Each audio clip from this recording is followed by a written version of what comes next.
ये सत्यमेव जयते है, आखिर सच्चाई की जीत हुई है।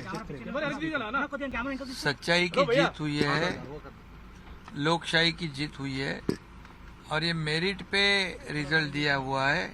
क्योंकि मैं पहले से कहता था कि लोकशाही में मेजॉरिटी को बहुत इम्पोर्टेंस होता है और इसलिए आज स्पीकर ने जो फैसला सुनाया है ये लोकशाही में ये डेमोक्रेसी का जीत है। और प्राइवेट लिमिटेड पार्टी की तरह चलाते हैं घरानेशाही जो परिवारवाद और एकाधिकारशाही जो हुकुमशाही की हार है, एक बहुत बड़ा सबक है। एक ऐसे किसी को भी लोकशाही में अपने पार्टी को एक प्राइवेट लिमिटेड पार्टी की तरह नहीं चला सकते हैं। ये बहुत बड़ा एक माइलस्टोन डिसीजन है और इसलिए मैं उसका स्वागत करता हूं। और ये जनता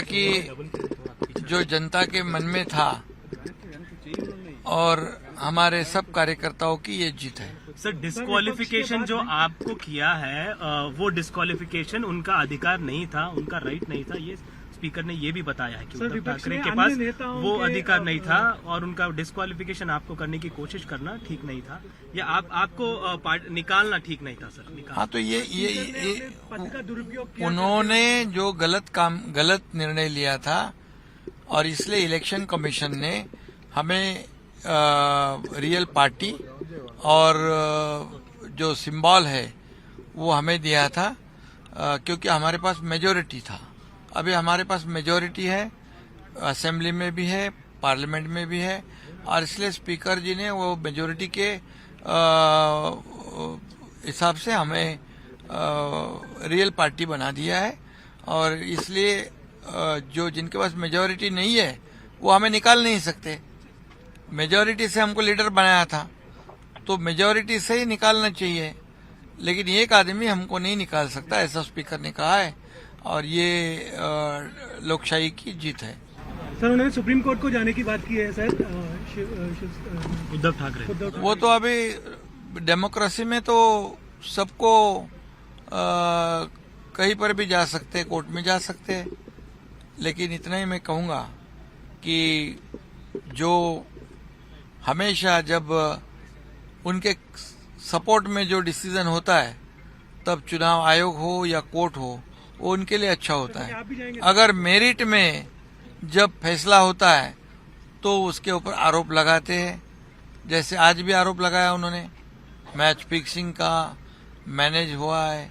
ये सब जो है ये हमेशा की आदत है उनकी और उन्होंने तो 2019 में ही डेमोक्रेसी के साथ खिलवाड़ की हुई है, लोकशाही के साथ खिलवाड़ की हुई है। क्योंकि अलायंस में चुनाव लड़ना और दूसरे पार्टी के साथ सरकार बनाना ये तो गलत था और इसलिए इलेक्शन कमीशन ने भी हमारे हित में फैसला दिया है और स्पीकर ने भी हमारे हित में फैसला दिया है।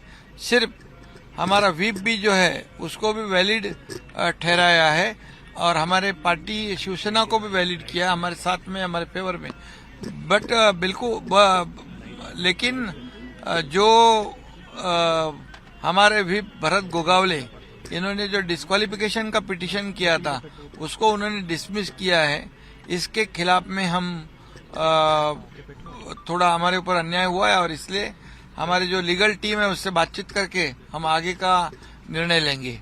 सर, एक और सवाल है सर, कांग्रेस ने राम मंदिर के इनॉग्रेशन में जाने से मना किया है, उन्होंने इस पर ऑफिशियल स्टेटमेंट भी दे दिया है सर कि हाँ, ये तो बहुत दुर्भाग्यपूर्ण बात है क्योंकि राम मंदिर अयोध्या ये पूरे देश में एक बड़ा उत्साह है, जल्लोष है और पूरे राम भक्त, करोड़ों राम भक्त जो है वो बहुत आस्था से इस विषय को देखते हैं और नरेंद्र मोदी जी ने उसे पूरा कर दिया है, योगी जी ने उसे पूरा कर दिया है और इसलिए सभी ने उसमें सहयोग देना चाहिए था, लेकिन उन्होंने जाना मना किया है। और हमारे महाराष्ट्र के उबाठा के पार्टी के लीडर भी ऐसे लोगों के साथ में जुड़ के काम करते, ये भी दुर्भाग्यपूर्ण बात है।